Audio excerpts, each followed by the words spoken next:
Dear brother, dear brother, I found you at last. I've been searching for so long. You've grown so much. You look rather different than when we were both children. I don't though, do I? I look exactly the same as I did on that fateful night so many years ago. You look confused and perhaps a bit frightened.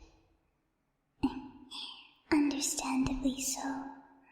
You must be wondering so many things, but it would be wise if you kept your voice down, dear brother.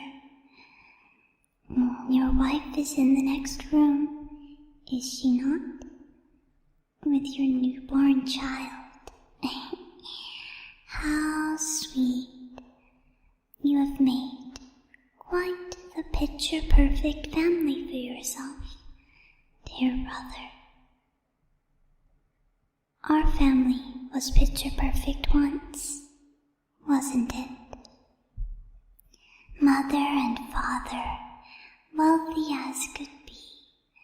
The butlers and maids, always around to serve. And of course, you and me. I, the youngest child, the sweet little prodigy, Eve. And you, my dear, dear brother. You were talented in your own way, of course, but you never really saw that, did you? Even then, I was not stupid.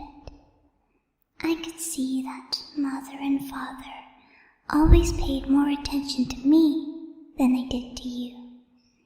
I noticed, of course I did. But I didn't care. My most favorite memories weren't of their praise or the crowds at my recitals. My most favorite memories are of you and me, brother, making up stories together, playing pretend at the edges of the estate, paddling in the river together. I was happy then, but you were not, were you, brother? You had always been blinded with jealousy towards me. Let me finish, please, dear brother. I know you know what happened next, but I want you to remember everything. I want the memories that you had pushed so far into your mind to resurface one last time.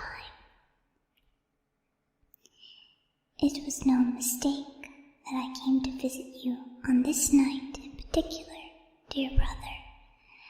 I'm quite certain you realize the significance too, don't you? 14 years ago, on this very night, I drowned at your hands, dearest brother. Malicious envy is a sin. Are you aware of that, brother? I was just a child. You were too, of course. And when you visited my room late at night, saying that you wanted to show me something that was just fascinating at the river on the edge of our grounds, I did not suspect a thing.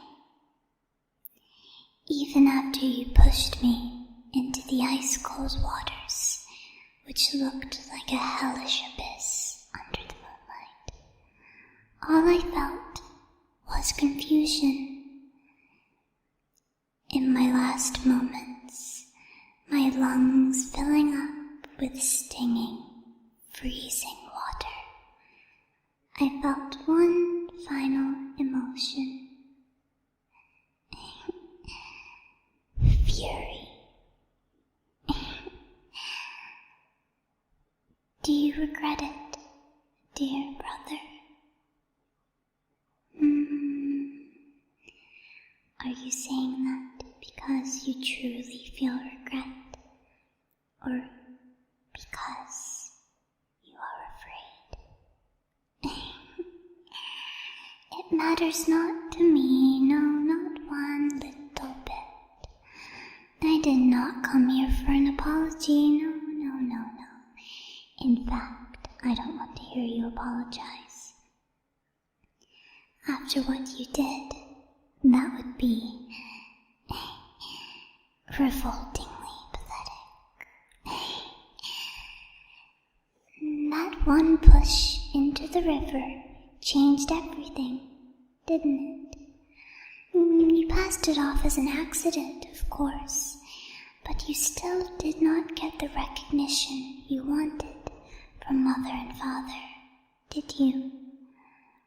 When you made the decision out of childish, impulsive anger to murder me, you must have assumed that if I was no longer present in the world, Mother and Father and everyone else would notice you for once. But instead, things just got worse, didn't they, dear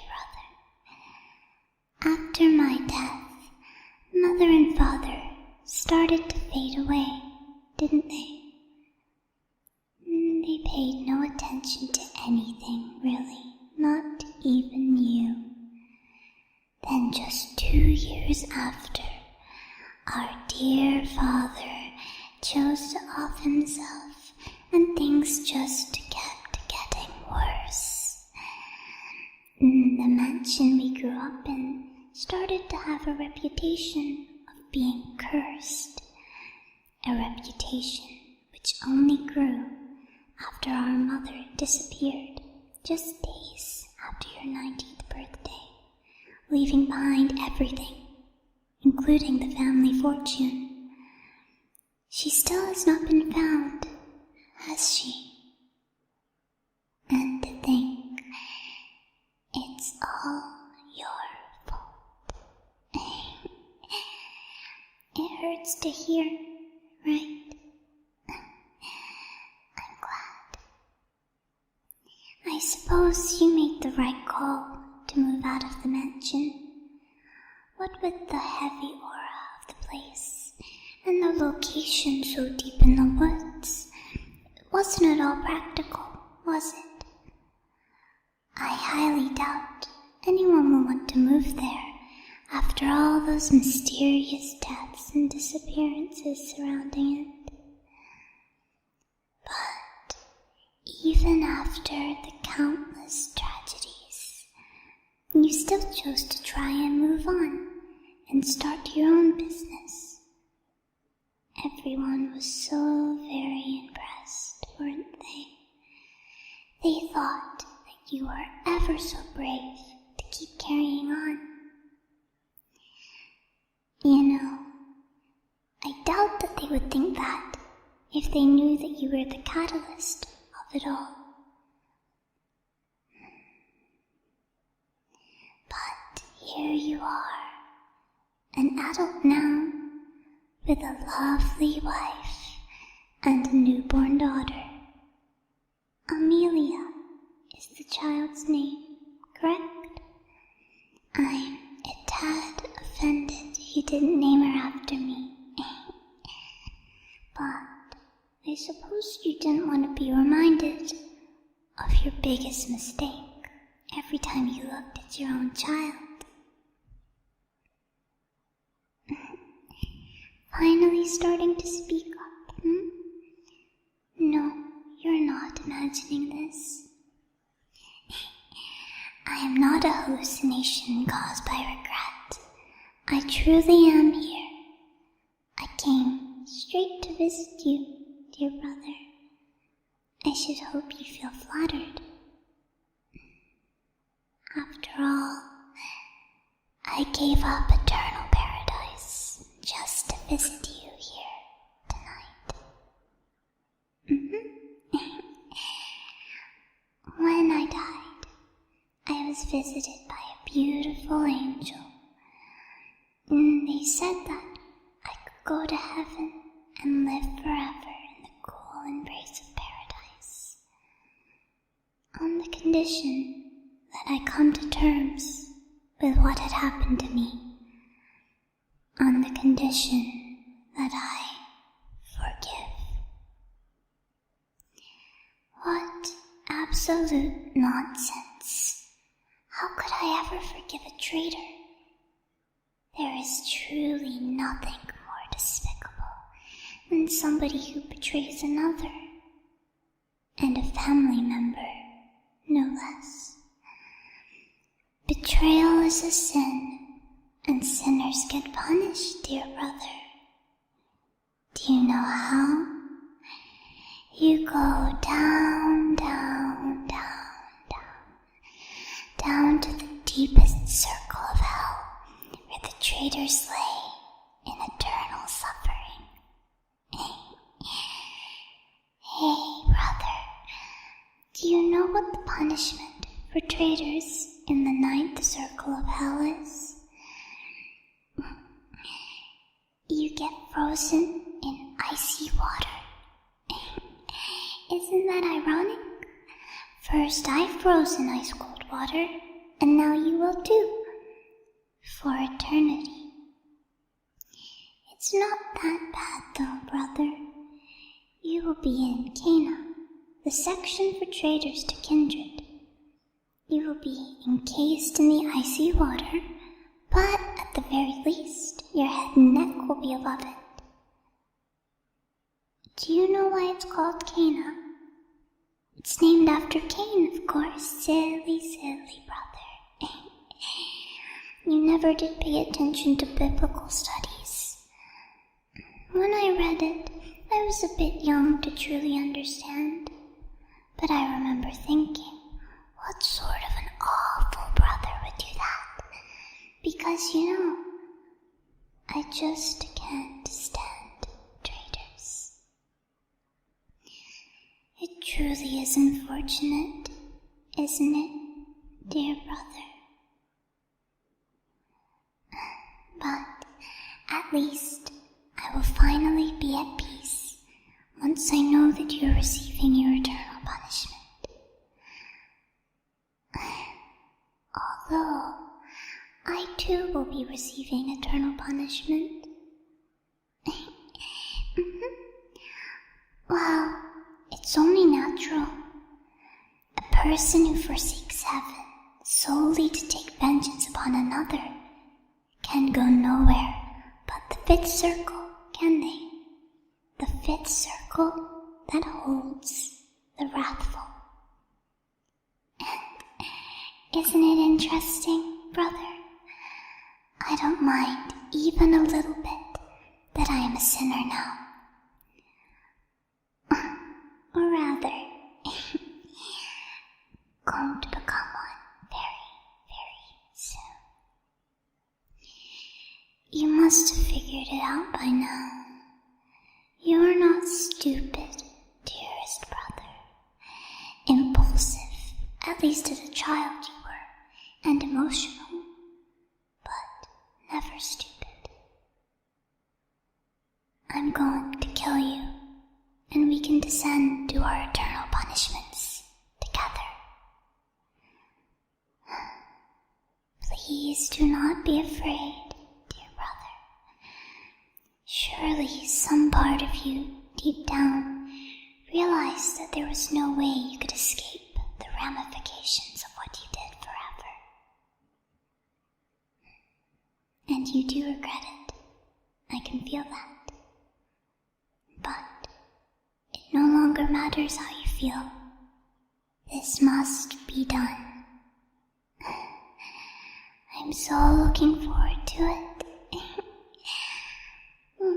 here's what I will do. You are going to drown. Much like I did. I have the ability to do it to others, you see. Won't that just be the strangest story in the papers? A person drowned in their own bed, so far away from any water. I don't suppose that will quell the rumors that our family is cursed now, will it? Just lay back in your bed. Don't say a word now, dearest brother. You'll find that the feeling of your lungs filling up will begin to feel almost relaxing. That was what happened with me, anyhow. Just listen to my voice, dear brother. I doubt we will ever see each other again.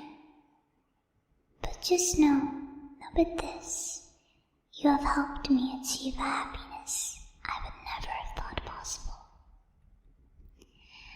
Fade away, my most beloved brother. I'm fading as well, just as you are, aren't I? Finally escaping the limbo I've been in for 14 years. I can hardly wait for the rest of this tragic